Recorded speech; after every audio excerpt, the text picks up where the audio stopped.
Make your child sharper and smarter with SIP Abacus. Book a free trial class today. ஓடவும் முடியாது, ஒளியவும் முடியாது. சன்லேண்ட்ல சமைச்சா சக்தி தானா வரும். இவங்க என்ன செஞ்சு கிழிச்சாங்கிறதுக்காக இப்போ இன்க்ரீஸ் பண்ணியிருக்கான்னு எனக்கு தெரியல. இன்க்ரீஸ் பண்ணுறதுக்கு என்ன ரீசன்? முதல்ல ஏசி போடுறதுக்கு நினப்பாக இருந்துச்சு, லைக் என்னதுக்கு அது தேவையில்ல, அது ஒரு எக்ஸ்ட்ரா ஒரு இதுவாக இருந்துச்சு. இப்போ ஃபேன் கூட போடுறதுக்கு யோசிக்கணுன்ற மாதிரி தானே இருக்குது. பஸ்ஸு எதுக்கு இலவசமாக விட்டேன், அதுக்கு நீ 5 ரூபாய் டிக்கெட் போட்டு கூட இறக்கலாம், அதில் லாபம் இருக்குது. ஃப்ரீ பஸ்ஸுவே தேவையே இல்லை, இதுக்கு டிக்கெட்டை போட்டு இதை கரண்ட்டு கட் பண்ணு. ஏற்கனவே இலவசம் கொடுக்குறாங்களா, ஏற்ற தான் செய்வான். எல்லாம் இலவசம் கொடுத்தா பண்ணா பண்ணுவோம். கவர்மெண்ட்டுங்க இந்த வருமானம் வருது. இவங்க இஷ்டத்துக்கு ஏற்ற வேண்டியது இறக்க வேண்டியது, ஒரு ஆட்சி வந்ததுன்னா ஏற்றுறது, இன்னொரு ஆட்சி வந்ததுன்னா அதுக்கும் மேலே ஏற்றுறது. நாங்கள் உரைக்கிறவங்க வேணும், ஒருத்தரும் ஒரு உருப்படியே பண்ணுறது கிடையாது. சோலார் போட சொல்கிறாங்க, சோலார் போட்டாக்க ரொம்ப பிரச்சனை பண்ணுறாங்க. ஈபியில் 100 ரூபாய்க்குள்ளே கட்டிட்டு இருந்தோம், இப்போ 10,000 ரூபாய்க்கு வந்திருக்கு. எவ்வளோ தூரத்துக்கு அது இன்க்ரீஸ் ஆகிருக்கு? ஜஸ்ட் இன் 3 monthஸில் அவ்வளோ இன்க்ரீஸ் ஆகிருக்கு. யார் ஏற்றுறாங்களோ அவங்கள தானே சொல்லணும். அவங்களுக்கு அவங்க வீட்டில் ஃப்ரீயாக வருது, நம்ம கட்டுற காசில் அவங்களுக்கு கரண்ட் வருது.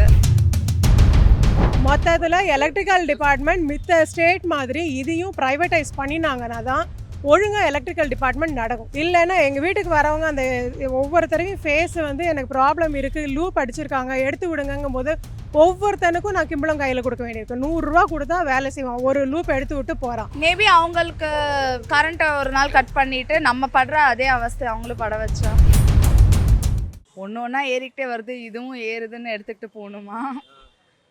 சொல்கிறதுக்கு என்ன இருக்குது? முதல்ல அணில் ஓடித்து அப்படின்னாங்க, கரண்ட்டெல்லாம் கட் ஆச்சு.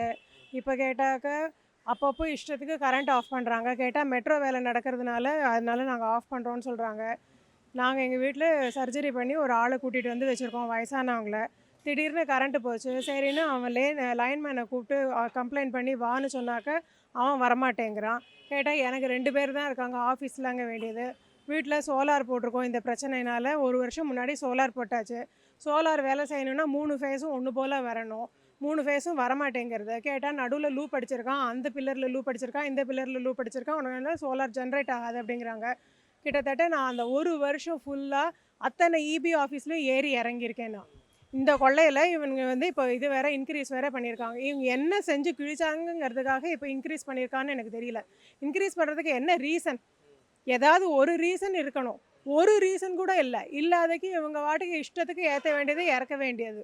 யாராவது இதை கேட்டாங்களா? இல்லை, லைக் இப்போது முதல்ல ஏசி போடுறதுக்கு நினப்பாக இருந்துச்சு, லைக் என்னதுக்கு அது தேவையில்ல, அது ஒரு எக்ஸ்ட்ரா ஒரு இதுவாக இருந்துச்சு. இப்போ ஃபேன் கூட போடுறதுக்கு யோசிக்கணுன்ற மாதிரி தானே இருக்குது நிலமை. அது சோலார் போட்டாக்க உங்கள் வீட்டில் எல்லாம் சரியாக இருக்கும் அப்படின்னு சொன்னாங்க. நாங்கள் அதனால் சோலார் போடுறோம். நம்மக்கிட்ட பணம் இருக்குங்கிறதுனால நம்ம இது கவர்மெண்ட்டில் கொடுக்குறத எடுத்துன்னு நாங்கள் சோலார் போடுறோம். சோலார் எதுக்கு உங்கள் வீட்டில் போட்டிங்கன்னு சொல்லி ஒரு ஏஇ எங்கள் வீட்டு வாசலில் நின்று கேள்வி கேட்டுட்டு போகிறார். எப்படிப்பட்ட இது நடக்கிறது? எத்தனை தடவை கேட்டாலும் ஒருத்தர்கிட்ட உருப்படியாக பதில் வராது. ஏஇ பேசுகிறாங்களேன்னு சொல்லிட்டு ஏடி கிட்ட ஃபோன் பண்ணாக்க ஏடி மேடம் சொல்கிறது இல்லை, எனக்கும் இதுக்கும் சம்மந்தம் கிடையாதுன்னு. அப்போ யாருக்கும் தான் சம்மந்தம். அப்போ நான் தான் இங்கேருந்து கஷ்டப்பட்டுருக்கேன். கஷ்டப்படுறதுல இன்னும் கொஞ்சம் கஷ்டத்தை கொடுக்கணுங்கிறதுக்காக தான் பண்ணுறாங்க. நம்ம வீட்டில் கொடுக்கறதுக்கு பணம் இருக்குங்கிறதுக்காக எல்லாத்தையும் எடுத்து இஷ்டத்துக்கு கொடுக்க முடியாது. நாளைக்கு எனக்கு உடம்புக்கு வரும், நானும் எல்லாத்துக்கும் எடுத்து வைக்கணும். ரொம்ப ஜாஸ்தி தான். ஏழை மக்களை எப்படி பிழைக்க முடியும்? நாங்கள் சும்மா சாதாரண ஹவுசிங் போர்டில் தான் இருக்கோம், எப்படி கரண்ட் பில் கட்ட முடியும்?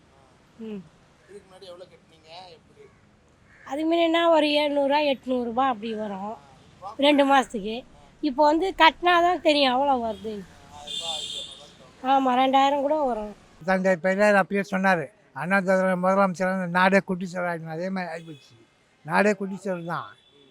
இனிமேல் யாரும் கஷ்டப்பட்டு தான் போகணும். கரண்ட் பில்லுன்னா எல்லாம் ஏற்றி தான் இருப்பாங்க. பஸ்ஸு 1 வேயில் போகுதுன்னா ஸ்விட்சிங் போகும்போது ஒரு டிக்கெட் வாங்குறான், போகும்போது ஒரு டிக்கெட் வாங்குறானுங்க. கேட்டால் அப்படி ஸ்விட்சிங் போகுதுன்றாங்க. என்ன பண்ணுறது? ஏற்கனவே இலவசம் கொடுக்குறாங்களா, ஏற்ற தான் செய்வான். எல்லாம் இலவசம் கொடுத்தா பண்ணா பண்ணுவோம். கவர்மெண்ட்டுங்க இந்த வருமானம் வருது. டிரான்ஸ்போர்ட் தான் வருமானம், இபி தான் வருமானம், வேறு என்ன வருமானம் இருக்குது? இதுவே வருமானம் கிடையாது, ஏற்ற தான் செய்வாங்க. நமக்கு தனிப்பட்ட முறைப்பட ஒன்றும் வச்சுருவாங்களாம். ஒரு ஏஜஸ் ஸ்டாஃபு ரிட்டையர்ட் ஆகிட்டா பென்ஷன் வருது, அவ்வளோதான். மற்றவங்களை பற்றி நம்ம யோசிச்சுங்க நேரம் இருக்குது. நம்மளுக்கு செய்கிற தப்பு அனுபவிச்சு தான் ஆகணும். எங்களுக்கு இப்போ 100 யூனிட் அம்மா இருக்கும்போது கொடுத்தாங்க. எங்களுக்கு கொஞ்சம் எல்லாம் வசதியாக இருந்தது. இப்போ வந்து இப்போ விலையெல்லாம் 45 காசு ஏற்றிருக்காங்க ஒரு யூனிட்டுக்கு. எங்களெல்லாம் அதெல்லாம் கஷ்டம் எங்களுக்கு. நாங்களே ரோட்டில் வியாபாரம் பண்ணுறோம். எங்களுக்கு இப்போ 45 ரூபா ஏற்றின பொண்ணை நாங்கள் எப்படி கட்ட முடியும்? நாங்கள் கரண்ட் யூஸ் பண்ணாமல் இருக்க முடியுமா? ஒரு ஃபேன்னா போடணும், ஒரு லைட் எரியணும், கடைங்கள்லேயும் அந்த மாதிரி இருக்கணும், வீட்டுங்கள்லேயும் அப்படி இருந்தால் தான் முடியும். இல்லைன்னா இருக்க முடியாது இல்லையா வெயில் காலத்தில். அப்போ நாங்களாம் எங்களுக்கெல்லாம் கஷ்டம் தானே. இருக்கப்பட்டவங்கள தான் அதை பற்றி கவலை இல்லை, எங்களுக்கெல்லாம் கஷ்டமாக இருக்கும். என்ன முடிவு? அது வந்து என்ன முடிவுன்னா அரசாங்கம் தான் அதுக்கு முடிவு எடுக்கணும். நாங்கள் ஒன்றா பண்ண முடியும்? அரசாங்கம் முடிவு எடுத்தால் தான் எதுவுமே நடக்கும்.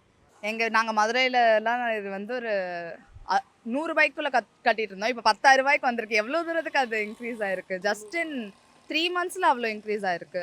இப்போ இதுக்கும் மேலே ஏறிச்சுன்னா என்ன, நாங்கள் கரண்ட்டு பில்லுக்காக எல்லாம் திரும்பி பழைய காலத்துக்கு தான் போகணும் போல இதுக்கு.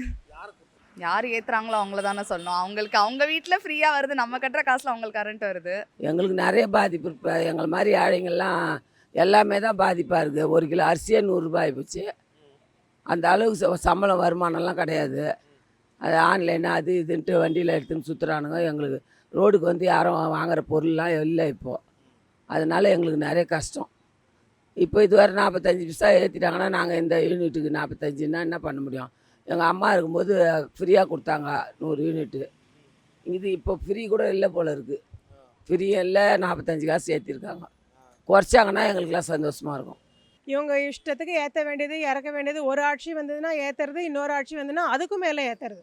நாங்கள் குறைக்கிறேங்க வேணும், ஒருத்தரும் ஒரு உருப்படியாக பண்ணுறது கிடையாது. சோலார் போட சொல்கிறாங்க, சோலார் போட்டாக்க ரொம்ப பிரச்சனை பண்ணுறாங்க ஈபிலேருந்து. இதுக்கு என்ன பண்ணேன்னு எனக்கு தெரியாது. யார்கிட்ட எத்தனையோ பேர்கிட்ட நானும் சொல்லியாச்சு, ட்விட்டர்லலாம் போட்டாச்சு. ஒரு உருப்படியாக ஒரு வேலையும் கிடையாது, ஒரு வழியும் கிடையாது.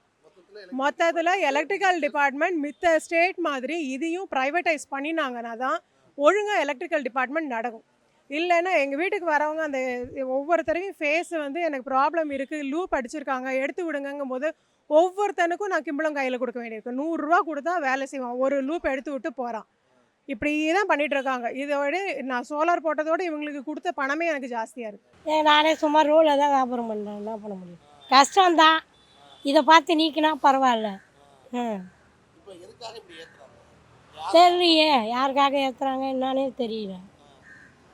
கரண்ட் பில்லு ஏற்றி என்ன பண்ண போகிறாங்க? இருக்கிறதுல ஏற்றினா கூட பரவாயில்ல. கரண்ட் பில்லு ஒரு எவ்வளோ ஏழைங்க இருக்காங்க, அவங்களாம் எப்படி கட்ட முடியும்? கூலி வேலைக்கு போகிறாங்களா என்ன பண்ணுவாங்க? கரண்ட் இல்லாமல் தான் உட்கார முடியும் இந்த காலத்தில். அந்த காலம் கரண்ட்டில் லைட்டு வச்சு கூட படித்தாங்க பசங்கள்லாம், ராந்தல் அளவுக்கு வச்சு. கரண்ட் இல்லாமல் இப்போ கரண்ட் இல்லாமல் ஒரு நிமிஷம் எதுவுமே இருக்காது, பண்ண முடியாது. ஃபேன் இல்லாமல் தூங்க முடியாது. இது இவ்வளோலாம் ஏற்றக்கூடாது, இதெல்லாம் ரொம்ப. நாங்கள் மாதம் வந்து 4000 ரூபாய் கட்டணும். ஏசிலாம் இருக்குது. இனிமேல் அவ்வளோதான், ஏசியே போடக்கூடாது. ஒருத்தர் ரோட்டில் தான் போட்டுக்கணும். ரோட்டில் பிளாட்பாத்தில் போட்டுக்கணும். அவன் தான் சேதாரம் செய்கூலி எதுவுமே கிடையாது. தண்ணி அடிக்கிறான், பிளாட்பாத்தில் படிக்கிறான், குளிக்கிறான், போகிறான். அந்த மாதிரி தான் வாழணும். போய்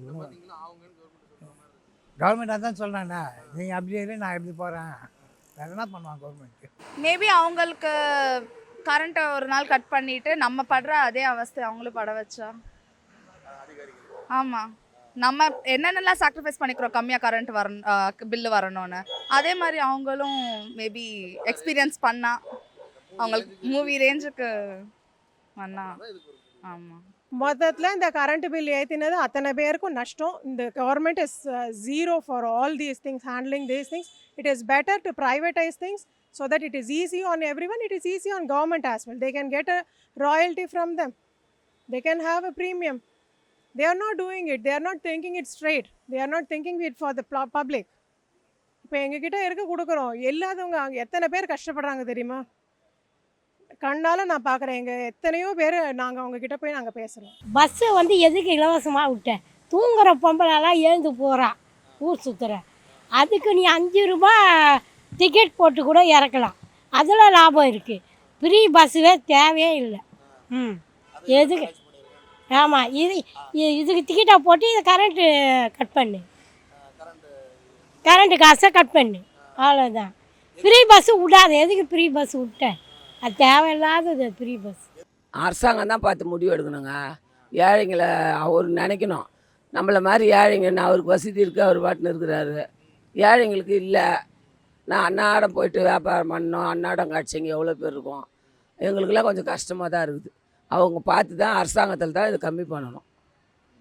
எல்லாரும் அந்த முடிவு எடுக்கணும், எடுத்தால் தான் முடியும். முடிவுனா மொத்தமாக எல்லாம் மொத்தமாக இருந்தால் தான் கழிக்க முடியும். அவன் ஒரு கட்சி ஆரம்பித்தான், கேட்டால் நான் தமிழன்றான், நான் பச்சை தமிழன்றான். அவன் ஒரு கட்சி, இவன் ஒரு கட்சி, மொத்த கட்சியும் கட்சி தமிழ்நாட்டில் ஒன்றுமே பண்ண முடியாது சார்.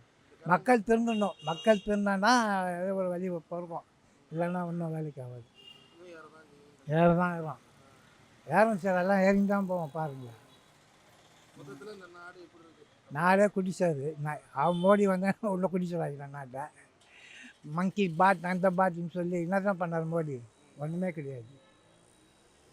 வீடு கட்டித்தானே அதை கட்டித்தான்னு சொல்லி எவ்வளோ பேர் பாமை கொடுத்து காசு ஏமாற்றி எவ்வளோ பேர் இருந்துட்டாங்க. இனிமேல் ஒன்றுமே கிடையாது. அதான் அவன் சூசைட் பண்ணி தான் சாகணும். விவசாயி கூட யாரும் பண்ணுறதுலாம் இங்கே சென்னைக்கு வந்துட்டாங்க. அவன் விவசாயி பண்ணுறான், ஒன்றும் கிடையாது.